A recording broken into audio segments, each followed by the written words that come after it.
चाचा चौधरी और शूट करने वाली दाढ़ी। चाचा जी, क्या कभी ऐसा हुआ है कि कोई जुर्म करे और पकड़ा ना जाए? साबू, कानून के हाथ बहुत लंबे होते हैं। मुजरिम हमेशा पकड़ा जाता है, कोई जल्दी कोई देर से। अगर मुजरिम बहुत चालाक हो और सारा काम बड़ी सफाई से करे तो भी वह कहीं ना कहीं गलती कर जाता है और यह उसको पकड़वाने में कारगर साध्य होता है। आप आगे न जाइए, वहाँ दाढ़ी शूट खड़ा है जो राहीगीरों को लूट लेता है। मुझे भी उसने लूट लिया। तुम तो काफ़ी ताकतवर लगते हो, फिर कैसे मात खा गए? क्या उस बदमाश के हाथ में बंदूक है? उस डाकू के दोनों हाथ कटे हुए हैं। हा हा हा, तुम एक हाथ कटे से लुट गए? यह कोई हंसने की बात नहीं है। डाकू दाढ़ी शूट ने मुझ पर गोली चलाई, पर मैं बच गया। इससे पहले कि वह दूसरी गोली चलाता, मैंने सारा धन उसके आगे रख दिया। तुम्हारी बात समझ में नहीं आती।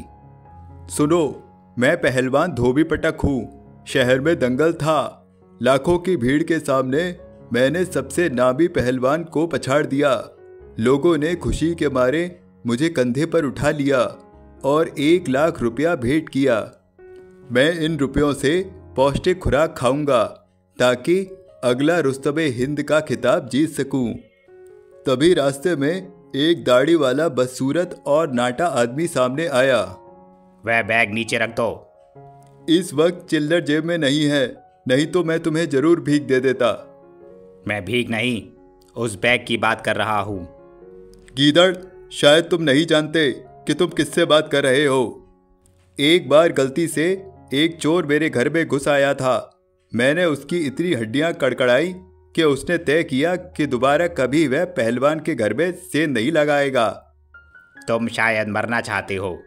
तुम्हारे तो दोनों हाथ नहीं हैं, तुम शरीर पर बैठी मक्खी भी नहीं उड़ा सकते।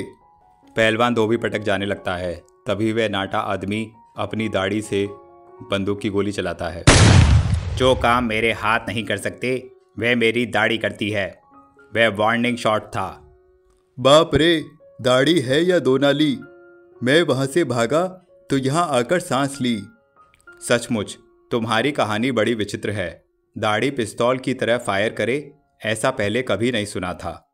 जो कुछ मैंने कहा, क्या तुम्हें उस पर यकीन नहीं है? तो फिर उधर क्यों जा रहे हो? अरे वापस चले जाओ, आगे दाढ़ी शूट डाकू खड़ा है। उसने मेरे सारे रुपए छीन लिए। उसने मेरे जेवर ले लिए, मुझे लौट लिया।